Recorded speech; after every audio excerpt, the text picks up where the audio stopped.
Yes, good afternoon.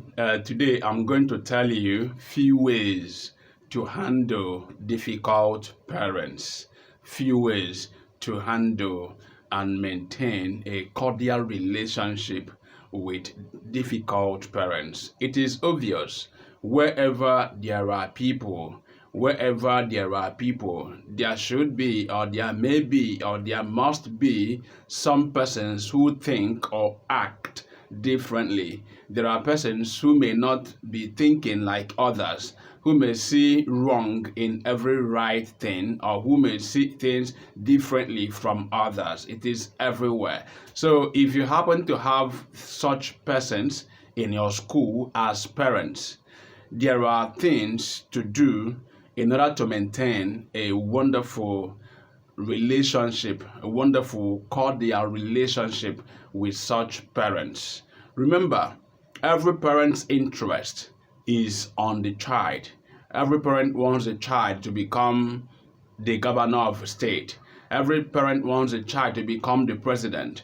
Every parent wants the child to become whoever you can think of. So all his or her interest is on that child. So whatever you are doing, whatever you have done to that child, or whatever he thinks or you've done to that child is a challenge to him. So, but there are ways you can talk to them. There are ways you can handle. There are things I'm going to tell you right now that you can handle, that you can bring into play to make them to have wonderful, cordial, respectful relationship with you.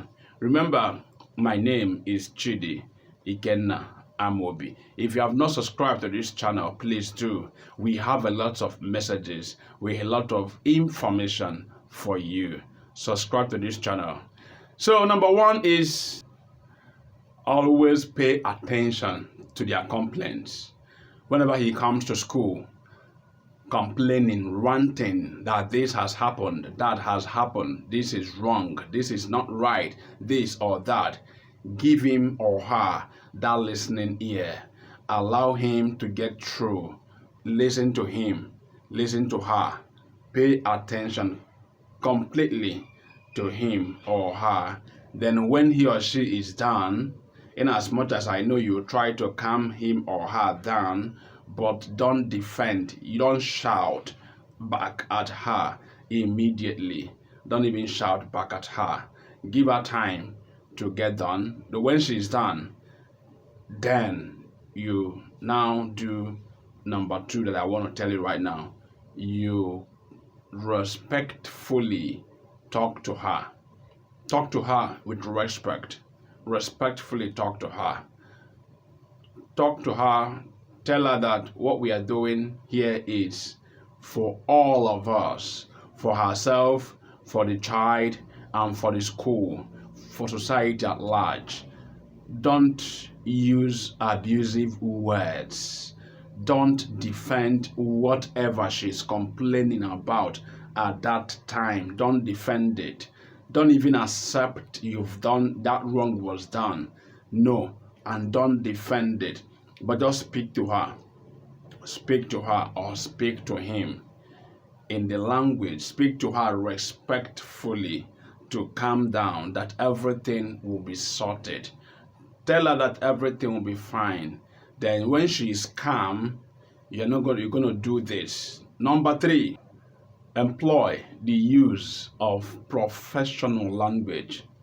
Employ the use of professional language. Understand that this parent may be an illiterate or may be literate, but was emotional about what happened, about what he or she is complaining about. I told you before, every parent sees his or her child as God, as anything, as the whole world, as the president of the world.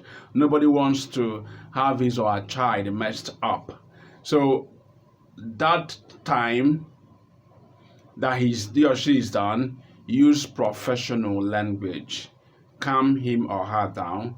Let her to understand that this is a school system. Then try to hear her complaints. When she's done complaining, when she's done saying in calmness, not ranting. No, let her calmly tell you what the problem is, while she was ranting, while he was ranting. Then at the end of that discussion, at the end of such complaints, use your words as a professional to talk to her. That is why you're a professional. That is why you're a teacher. Immediately, because she's shouting, you now have to shout. After all, she's a woman like you, or after all, she's a man like you. No, he or she brought her child to be nurtured, so she knew that the people here that can nurture the child are already nurtured. They are nurtured generation, they are nurtured people, that these teachers are great. That's why he or she has the confidence to bring the child here. So you don't react the way she was reacting, otherwise both of you will be at the same level. Play with calmness, play with understand her level, then play maturely and respond to her complaints. Number 4, ask clarifying questions. Try to understand what really happened. Try to understand why she came to school unhappy. Try to understand what happened to the child. Try to understand every surrounding thing that has to do with that issue. Then even if you're right or even if you're wrong, do number 5. Be empathize. Bring your professionalism into play now. This is when you now have to tell her, we are sorry, our interest is to make sure that your child is well trained. Even if just make a little bit petting, they call it petting, a little bit of it, make her to smile, make her to feel that you are in the same page with her, that the school or the management or whoever that she is talking to understands her plight, understood her plight, and was able to diplomatically talk to her, was able to diplomatically talk to her. So by that time she's calm. So when she's calm, we're now trying to bring in what your child should have done. By then she's calm, because no matter what happened, there should have been a reaction, there should have been an opposite reaction to whatever that made him or her to come to the school to start ranting. Number 6, focus. After listening to these stories, the complaints, focus on providing solutions and not the gravity of the problem, and not what happened or what led to the problem. Focus on on providing solutions to the problem. With this, you make a great achievement on the issue. Let your interest be solution. So it is like this right now. So what do we do? How do we go about it? What do you think we should do? Bring him or her into the discussion. Bring him or her. Madam, please, what do you think we should do when something like this happen? Daddy, please, what do you think we should do, sir, when something like this happen?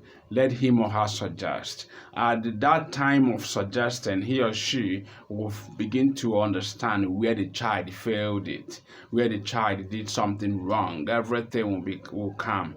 Nobody will hear that his child is being beaten mercilessly or something like that, and maybe will not feel bad. So allow him or her to feel bad at the first time, then professionally speak to her, and I believe he or she will understand and feel that both of you are in the same page. Number 7, don't defend yourself, your staff, your school.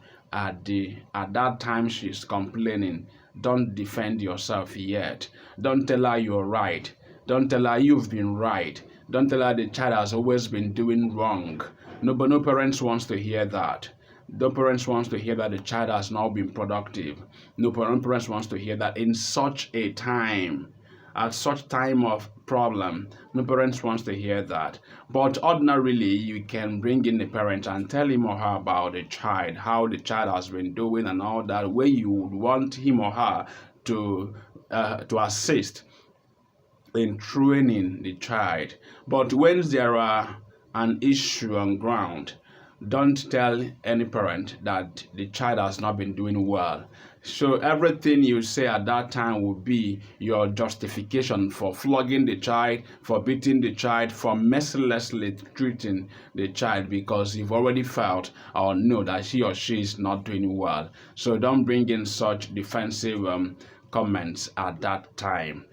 Be on the solution to the problem and not the problem itself. Number 9, highlight the child's strength. Yes, when you're discussing with him or her at this time, tell him or her the good things the child has been doing.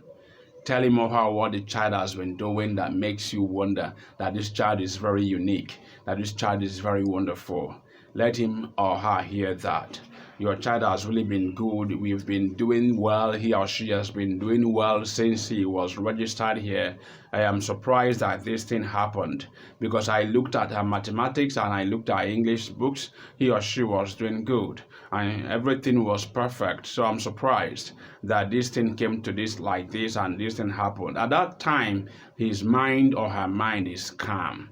He's calm at that time because he's now open to listen to the good deeds the child has been doing.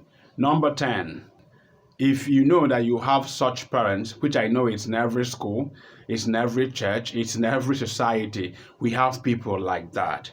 They are everywhere. So if you've noticed such parents, always try to address certain issues before they arise. Always trying to bring the solution or bring the discussion on the table before the issue comes up. If you notice that this child has not been writing well, involve the parent. Please come. I notice your child has not been writing well. Your child has not been doing well. Your child has not been, the other mates are writing, but he or she is not doing well. The parent might suggest, okay, please use cane, but don't flog him too much. Or please do this or that. So whenever you flog him or her, or whenever there is a challenge, he or she would know that, oh, the teacher complained some time ago that that my child is not doing well here, my child is not doing well there. So he or she has been earlier informed about the situation, so he will not feel that bad whenever he or she hears that he was flogged for not writing. If what you've heard right now is great, see you subscribe to this channel, and you keep having more of our videos, of our lectures, of our programs, and I promise you they are great and they are wonderful. Thank you and God bless you. My name is Chidi Ikenna Amobi. Bye.